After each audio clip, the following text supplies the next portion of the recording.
Okay, mga kamay-may ni Totoy. Meron kami mga tipid tips para makatipid ka ngayong Valentine's Day. Kung ang partner mo mahilig magkape, ito ang life hack para sa'yo.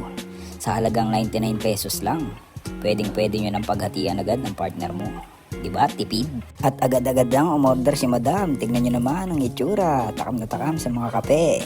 Hindi ko na napakita kung paano ginawa yung kape. Tignan mo naman si Madam, takam na takam, may pang shake-shake pa. Nakalahati ko na nga pala ito. Hindi ko na napakita sa video. At ayun, naglakad-lakad na lang kami ulit para mas matagal kong makasama yung partner ko. Meron pa pala akong idadagdag itong mga turon. Halagang 50 pesos lang, may kasama ng langka. So ayun, nakapag food trip na kami, kaya uwi na kami. Sa halagang 99 pesos na kape. At 2 turon na 50 pesos. Masayang masaya na ang partner mo. Sana may nakuha kayong tips. Paalam!